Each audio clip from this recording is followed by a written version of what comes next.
অবশেষে উদ্ধার হলো কৈলাসহর ভগবাননগর ডল্লুছড়া এলাকায় একটি ছড়ার মধ্যে তলিয়ে যাওয়া 6 বছরের এক নাবালিকা কন্যার মৃতদেহ। ঘটনার বিবরণে জানা যায়, বৃহস্পতিবার বিকেলবেলা ওই এলাকার বাসিন্দা বিনোদ দাস চৌধুরী 16 বছরের নাবালিকা কন্যা সেই ছড়ার মধ্যে স্নান করতে এসেছিল এবং সে সেই ছড়াটির মধ্যে ঝাঁপ দিয়ে দেয় এবং সেই ছড়ার জলের মধ্যে তলিয়ে যায়। ঘটনাটি প্রত্যক্ষ করতে পেরে স্থানীয়রা তাকে উদ্ধার করার জন্য চেষ্টা করে। পাশাপাশি ঘটনাস্থলে এসে জড়ো হয় এলাকাবাসীরা। খবর পাঠানো হয় কৈলাসহর অগ্নি নির্বাপক দপ্তরের কর্মীরা গিয়ে উদ্ধার কাজ শুরু করে, কিন্তু রাত্রি হয়ে গেলেও সেই নাবালিকাকে উদ্ধার করা সম্ভব হয়নি। পরবর্তী সময় ঘটনার খবর পেয়ে ঘটনাস্থলে ছুটে যায় কৈলাসহরের মহকুমা শাসক প্রদীপ সরকার, ডিসিএম মতিরঞ্জন দেববর্মা, কৈলাসহর পুর পরিষদের ডেপুটি ম্যাজিস্ট্রেট বিশ্বজিৎ দাস, কৈলাসহর মহকুমা পুলিশ আধিকারিক জয়ন্ত কর্মকারের নেতৃত্বে বিশাল পুলিশ ও টিএসআর বাহিনী। পাশাপাশি সিভিল ডিফেন্স ভলেন্টিয়াররা গিয়ে তল্লাশি শুরু করে। বৃহস্পতিবার গভীর রাতে স্থানীয়দের সহযোগিতায় ওরা সেই নাবালিকার মৃতদেহ উদ্ধার করতে সক্ষম হয়। পরবর্তী সময় ওই নাবালিকার মৃতদেহ ময়নাতদন্ত করার জন্য কৈলাসহর ঊনকোটি জেলা হাসপাতালে নিয়ে আসা হয়।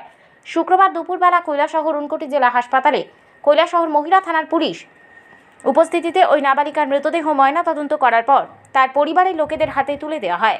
স্থানীয়দের কাছ থেকে আরও জানা যায় যে প্রতিদিন উক্ত ছড়াটির মধ্যে স্নান করতে আসতো সেই নাবালিকা এবং গতকালে ওই নাবালিকা সেই ছড়ার মধ্যে স্নান করতে আসে এবং সেখানেই ঘটে সেই দুর্ঘটনা।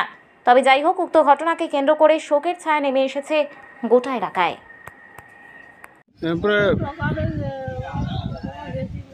কালকে কোন সময় হয়েছে ঘটনাটা? মানে উঠাইছে 12টা 1টার সময়। আচ্ছা আচ্ছা, কেমনে কেতে হয়েছে? হ্যাঁ,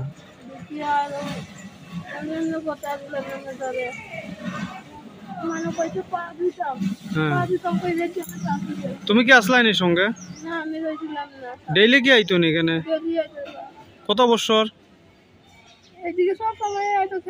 না, বাচ্চাটা বয়স কত? নাম কি আসলো বাচ্চার? হেলন দাস। তোমার কে হয়?